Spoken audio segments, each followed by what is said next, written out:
Bonjour à toutes et à tous. Aujourd'hui, nous sommes là pour parler d'un sujet qui me tient à cœur, le cinéma.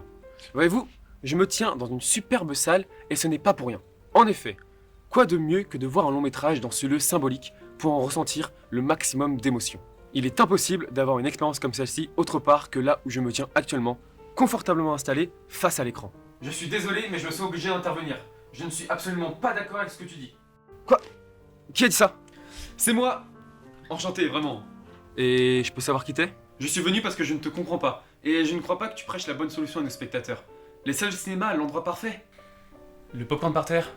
Le prix exorbitant. Le gamin qui crie pendant toute la séance. Non merci. Non, pour moi, la meilleure solution, c'est de regarder un film chez soi. Le confort, la place, la tranquillité. Non, vraiment. Je me dois de rétablir la vérité. Ah oui? Et comment tu comptes regarder un film chez toi? En streaming, bien sûr. Netflix, Amazon, Disney+, des centaines de films à ta portée, et tout ça sans sortir de chez toi. Franchement, pourquoi s'obstiner à aller dans les salles de cinéma quand elles ne présentent que des désavantages pour vous? Le raconte pas n'importe quoi! Est-ce que tu veux que je te prouve pourquoi ce sera toujours mieux d'aller voir des films dans des salles du cinéma? Vas-y, j'ai tout mon temps. Ok. Rien qu'en 2021, j'ai des dizaines d'exemples de films qui me viennent en tête, alors ça devrait pas poser trop de soucis.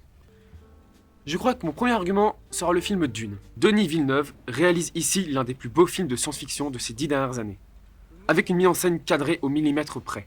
Il filme de manière majestueuse les différents paysages que l'on voit tout au long du film. La réussite de celui-ci provient principalement du gigantisme et de la beauté qui ressort du visionnage, qui ne peut être vécu qu'à travers une salle de cinéma.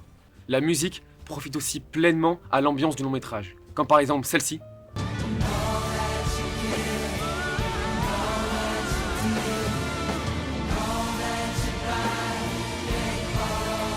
Ou encore celle-ci.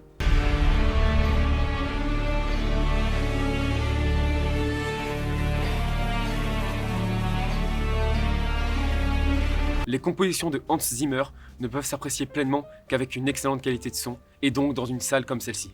En définitive, Dune est une maestria visuelle en tout point, qui ne peut être visionnée qu'au cinéma pour en apprécier toutes les qualités. Grâce à un scénario qui s'apprécie par sa lenteur, des acteurs et des actrices émouvants, et une bande originale épique, le long métrage est assurément l'un des meilleurs sortis en 2021, que ce soit au cinéma ou en streaming. Voilà pourquoi il faut aller voir ce genre de film en salle, pour en apprécier au maximum son contenu. Désolé, j'étais parti allumer la lumière.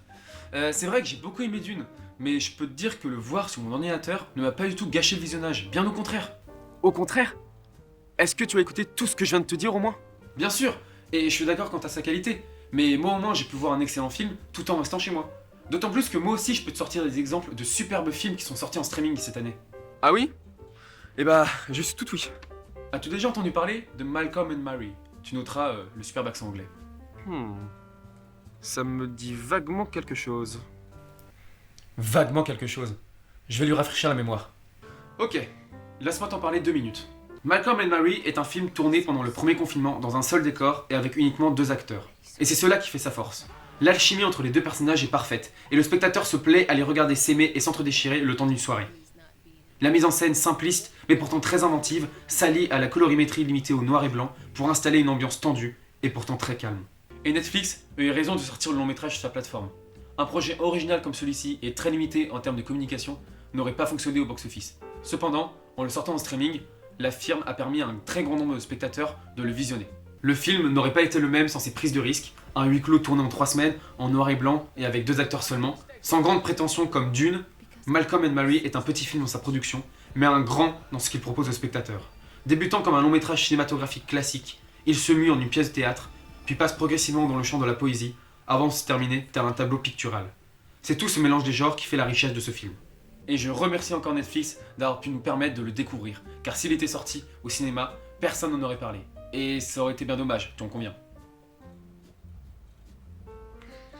Oui, super. Enfin, tu parles d'un seul film sur la centaine qui sont sortis sur Netflix cette année.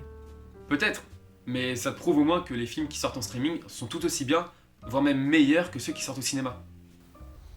Alors là, c'est le genre de moment où j'hésite entre rire et pleurer. Je peux pas te laisser dire ça quand je vois la qualité des derniers films sortis sur Netflix. T'aurais des exemples en tête? Ça te dit quelque chose, Red Notice? Ah mais bien sûr! Le super film qui est sorti en novembre, c'est ça? J'ai adoré ce film. Eh bien justement, voilà le problème. Red Notice est le signe que Netflix ne produit plus que des films insipides. Blockbuster américain avec des acteurs qui jouent les mêmes personnages, film après film, le long métrage ne surprend jamais et enchaîne les séquences d'action de manière insipide. À cause d'un schéma narratif beaucoup trop prévisible, le film provoque l'ennui du spectateur et est à peine divertissant. Surtout que la moitié de son budget est passé dans le salaire des 3 acteurs principaux. Ce qui tend à expliquer les effets spéciaux pas franchement réussis. Avec Red Notice, Netflix ne cherche même plus à être original. Le produit final n'existe que pour séduire de nouveaux spectateurs et est insipide et vide de sens. Seuls ceux qui sont habitués à ce genre de film et qui ne vont jamais visionner autre chose que des blockbusters peuvent l'aimer. Et c'est ton cas, non? Attends, mais c'est super réducteur ce que tu dis. Si on suit ta logique, les personnes qui aiment les blockbusters ne pourraient pas apprécier des œuvres plus méconnues et moins grand public? Alors attention, je n'ai pas dit ça. Mais c'est vrai qu'avec ce que vous visionnez, c'est pas forcément avec vous qu'on va sauver l'hégémonie future du cinéma, quoi. Sauver, tout de suite les grands mots. En fait, tu vois pas l'utilité que peut apporter le streaming au cinéma. Désolé, mais l'utilité, comme tu dis, elle n'existe pas. Ne t'énerve pas, ne t'énerve pas. Et Justice League, t'en fais quoi alors? Me parle pas de ce film, je vais vomir. Eh bah ça te ferait pas de mal. Je te parle de la seconde version. Ne t'énerve pas, ne t'énerve pas. Et alors, qu'est-ce qu'elle a de si spécial, cette version? Rien de moins que la preuve que ta vision du cinéma est dépassée. Accroche-toi bien, parce que j'ai des choses à dire. Justice League est un film de super-héros sorti en 2017. Après une production extrêmement compliquée comme le départ du réalisateur ou le tournage d'un autre scénario, le long métrage sort au cinéma et se fait littéralement détruire par la critique et les spectateurs. Beaucoup moins ambitieux que le projet d'origine, avec des problèmes de scénario et des personnages insipides, c'est une énorme déception pour tout le monde et les principaux porteurs du projet sont pointés du doigt. Cependant, en 2020, Zack Snyder, qui est le réalisateur originel du projet, annonce que sa vision d'origine va pouvoir être montrée à des spectateurs. Après 3 ans de manifestations sur les réseaux sociaux en faveur de cette version, les fans exultent.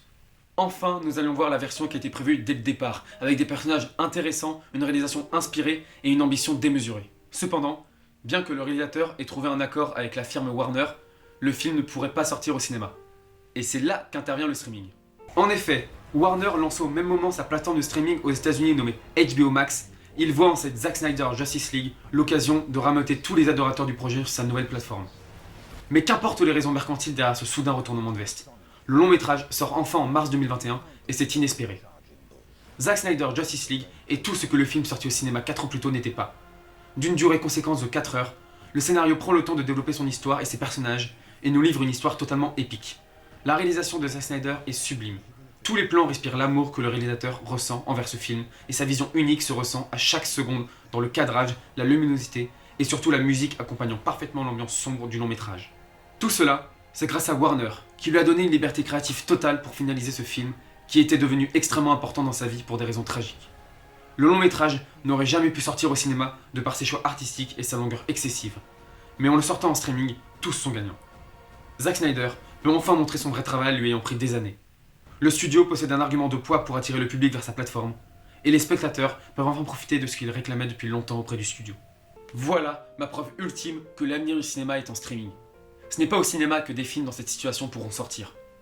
Les plateformes de streaming proposent beaucoup d'alternatives que tu ne veux pas voir avec ton esprit étriqué. Oui, bien sûr. C'est moi qui ai l'esprit étriqué. Ton film, ce n'est que pour faire venir des gens naïfs comme toi sur des services de streaming. Il y a que des raisons économiques derrière. C'est vraiment comme ça que tu vois l'avenir du cinéma? C'est ce que je me suis tué à te dire. Il faut évoluer mon vieux, sinon tu risques de vite déchanter. Les salles de cinéma c'était bien pendant un temps, maintenant place au streaming. T'as vraiment envie qu'on se batte en fait? Bah viens, je t'attends. Wow, personne n'a frappé personne ici. T'as entendu? Ouais, c'était quoi ça? Oh, désolé, c'était juste moi. C'est juste que vous vous disputez depuis tout à l'heure et ça me dérange un peu. Le cinéma c'est mieux, le streaming c'est mieux, bla bla bla. Faut grandir un peu. Vous voyez pas que vous n'êtes pas forcément incompatibles? Hein? Comment ça? Vous savez quoi? Vous allez faire un petit truc pour moi. Vous allez chacun défendre à tour de rôle un film qui est sorti au cinéma et un film qui est sorti en streaming. À toi de commencer. Qui ça? Moi? On est vraiment obligé de le faire? Allez, on se dépêche. Oh, toi c'est bon, ça suffit. C'est pas aussi compliqué que ça en a l'air, courage. Bon, bah, je suppose que j'ai pas le choix. Je pense que je peux essayer de parler du film Luca.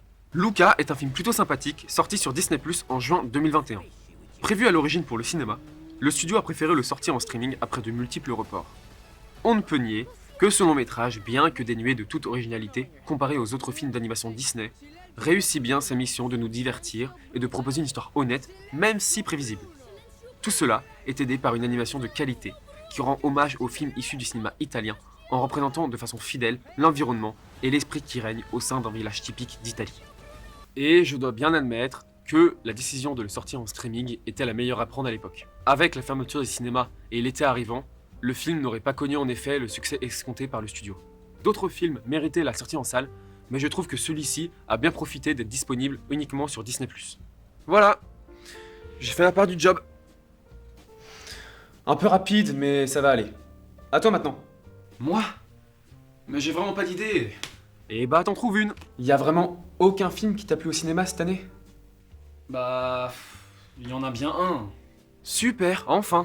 Le seul film que je suis allé voir au cinéma cette année, c'était Kaamelott. Suite se déroulant 10 ans après la fin de la série culte, Kaamelott revient de loin. Après des négociations compliquées, Alexandre Astier récupère les droits de son œuvre, annonce le tournage et sort la bande-annonce en l'espace de quelques mois. Longuement reporté à cause de la pandémie, le film est enfin sorti cet été et est une franche réussite. Fresque épique aux accents de Star Wars, Alexandre Astier déploie ici son sens inné de la verbe et repousse les limites imposées par l'ancien format télévisuel.